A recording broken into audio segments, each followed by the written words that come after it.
What's going on, everyone? This is RFBM, Raising the Financial Bar with Mar.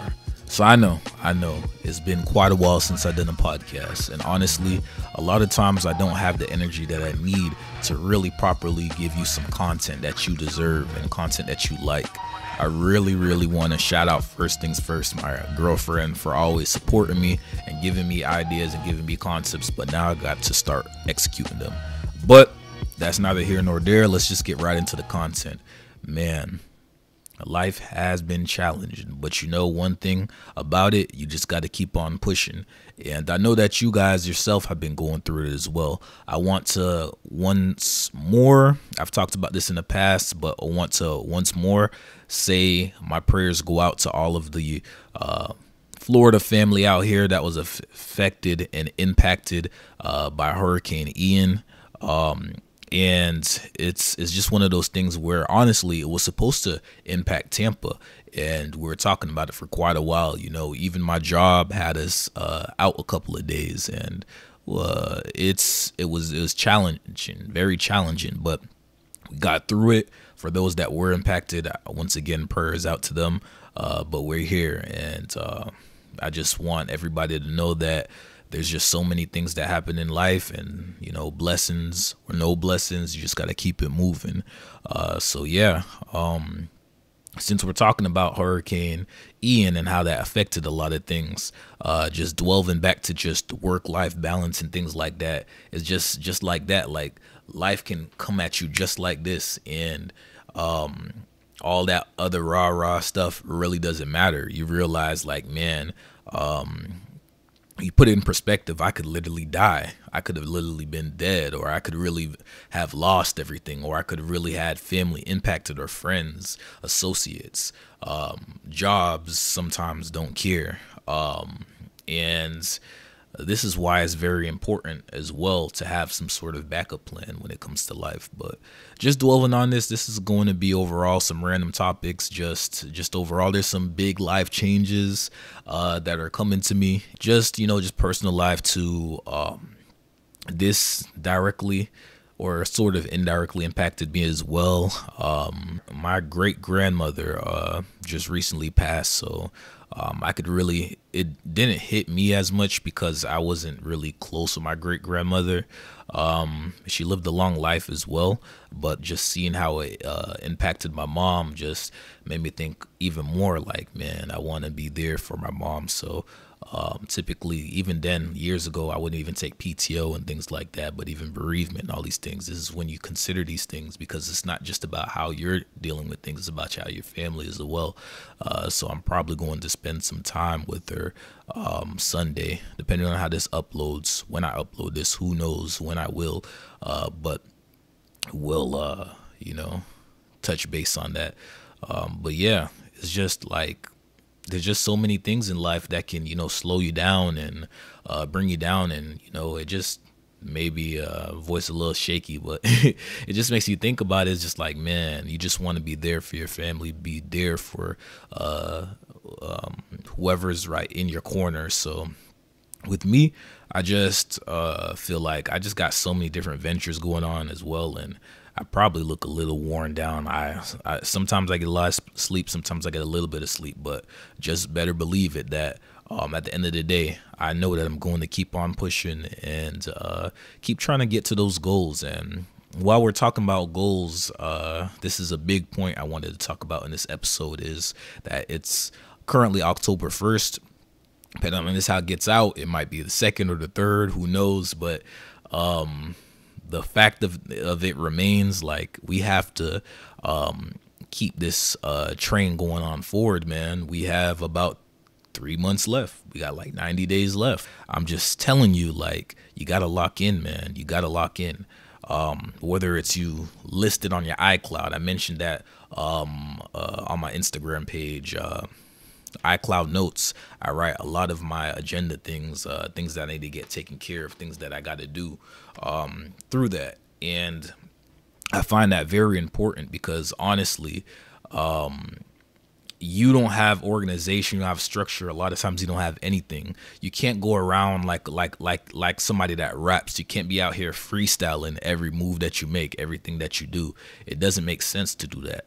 And it's not efficient. It's not efficient at all. So along with that, the economy is going crazy. They're saying it's not a recession, but you see, if you know the definition of recession, two quarters, successive quarters of a deficit by a certain metric, that's reflected as such. Whether you want to call it recession or slowdown, it's not the way where it needs to be. So you have to start thinking about what you can do. And don't get me wrong, we all have different circumstances. We all have family or people that we're taking care of, or lower income, higher income. But the fact remains, the majority of us can cut out unnecessary expenses. The majority of us should, matter of fact, all of us should be budgeting. It doesn't matter how little or how much you have, because you need to know where your money's going at all times. I say this all the time, but I'll say it again. If you don't structure your days, your agenda, what you need to do, if you don't budget, you don't have a structure that's needed to continue to proficiently get things done. And I understand everybody has their own styles, but that's just a logical thing. And you're not going to know until you fully try how effective something can be for you and your future. And I know a lot of times we're working jobs that we don't like. You also got to keep in mind who you're doing it for and why you're doing it. And honestly, in hindsight, depending on your situation, you might be more motivated. You might be more happier than others. But it's true, though. The truth is you can get trades. You can get a degree, or you can get something, a skill, develop some skill, or take that forth and jump on that business. It comes with research. The internet is your friend. Be more social, get associates, you know what I'm saying? Get business partners, or just look around. If I talked more in college, I probably would be in a better place than I was as well, because I graduated 2017 from USF with business administration, marketing degree. And if I had networked more, maybe I would have been in a better place. I'm not saying that to just dwell back and look back and be sorry for myself and be disappointed. But what I mean is that you learn, like my dad say, everything's a learning experience. Don't call it a failure. Don't call it disappointment. And optimism, optimistic thinking. But yeah, networking is important. Structure is important. Budgeting is important. Trying to find a way to go through this life when we're dealing with all the things that we're currently dealing with is important. It's essential. But let me not pester you too much with all of that there. But I'm just really big on all of this stuff, and you see it, and it just comes to light like, man, I got to get on this. I'm going to say this again, and I've said this before. I'm going to keep repeating myself till I see more people taking advantage. You want to make sure that you're doing everything in your power, if you can, when it comes to that credit card debt. And let me tell you what you can do. I've taken advantage of it before. If you're currently experiencing times where you're paying interest, call the credit card company, call the bank, ask if they can give you a provisional credit, if they can give you a one-time temporary credit so that they can issue a credit. That's a little relief. You know what I'm saying? A lot of them aren't doing those decreases, probably most of them now, of the interest rates, but you can ask if they can lower your interest rate for a temporary period of time. You know what I'm saying? A lot of us are going through hardships. Be honest with them. Let them know what's going on. They're going to want to work with you. I've worked in different financial institutions at this point. I have friends that have as well, family as well. A lot of times you have to ask to get it. If you don't, closed mouths don't get fed. If you don't speak and express it, you're not going to know. Take advantage of balance transfers. If you're having a lot, even I have credit card debt. I'll be honest, I have credit card debt, but I'm telling you, once I pay this down, aside from any business assets, I'm not carrying any balances. Sometimes circumstances in life gets you to that point. But like I said again, we don't dwell on that. Learning experiences and we move on. So you want to touch base on that and get that taken care of. Ask them if they can waive some interest charges for you. Even if they waive one, see if they can waive another one. Go for it. Why not? Ask them if they can waive interest charges. Ask if they can lower your current APR. Ask if there's any hardship things for availability, so you can deal with what you can deal with. Last straws, if a balance is so high. I'm not a fan of people applying for more credit cards if they already have a bunch of credit card debt. But think of it in a logical way, as in, let's say you have, I don't know, $4,000 to $5,000 on a credit card, and they're charging a lot of interest. Let's say you're getting charged $50 to $60 a month. Think of applying for a new credit card, for example, like the Citibank Double Cash card. Don't use it for any transactions. You're just doing this to transfer a balance. So let's say I believe they charge a 3% transaction balance transfer fee.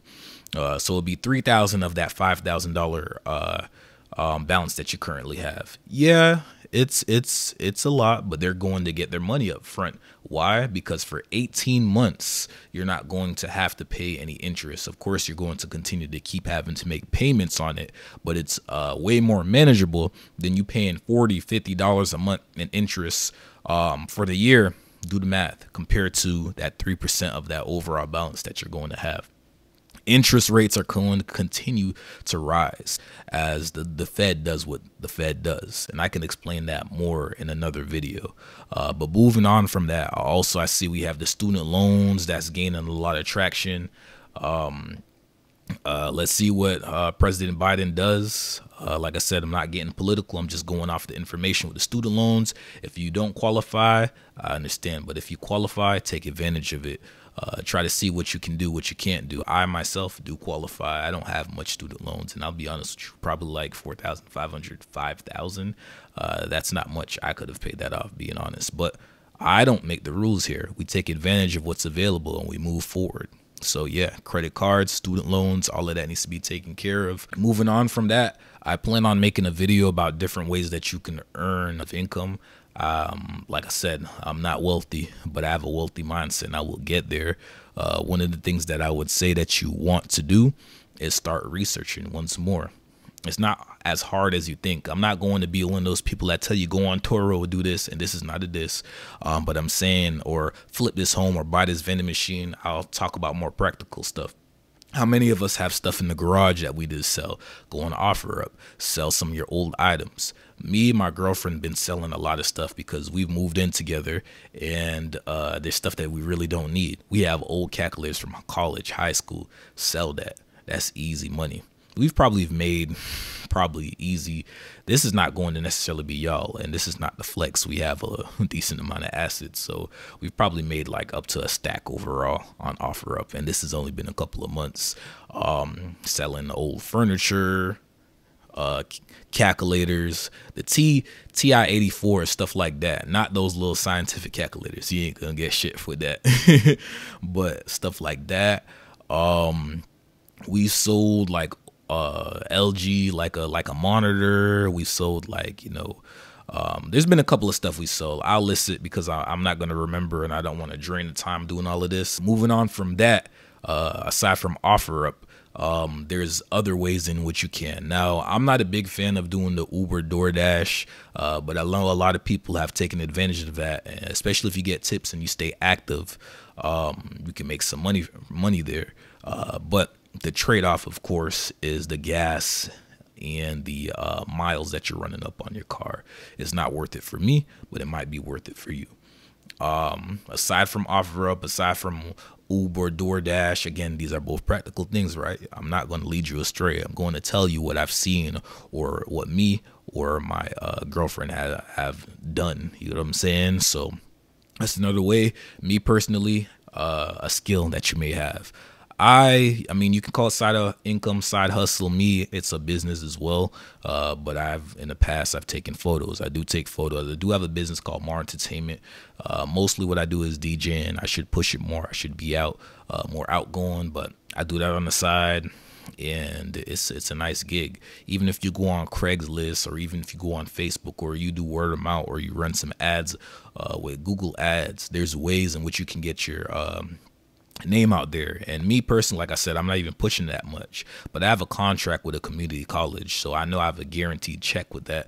And that doesn't have to be DJing, but this is what I mean. Like, aside from DoorDash, and Uber and OfferUp, those couple of things, your skills, whatever skill you may have, whether it's painting, drawing, like you're artistic. If you're artistic, there's different ways that you can leverage that skill and make an income. I'd say I'm like a jack of all trades in a sense, but a master of none. You know what I'm saying? I have a passion for a lot of these things, but I don't fully invest all of my energy and time to these. I'm not the greatest, but I'm not terrible at all. I'm confident in myself.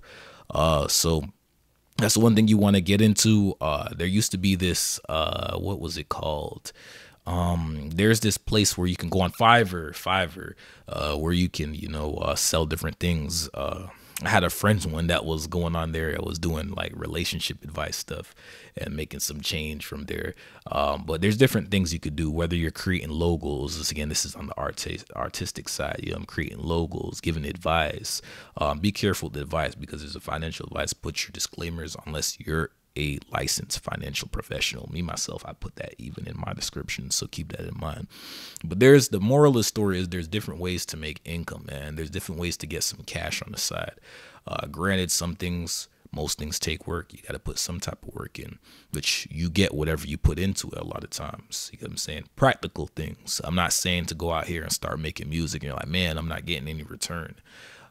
Let's be a little bit more realistic. Even the greatest artists have difficulties making money on that side, So yeah, that's just perspective, man. That's just perspective. But anyways, the biggest reason that I wanted to get into this is strictly because I wanted to give you an update. I'm not going to lie here, because sometimes I'm going to get more and more. I'm going to work on making more information on here. Yeah, regardless of how much views I get, I just want to keep pushing out content and just giving you updates. But the premise remains the same. One last thing I want to throw in is use more discernment. Use more discernment in the things that you read up on, the things that you consume overall. You'd be surprised how many things can affect your subconscious.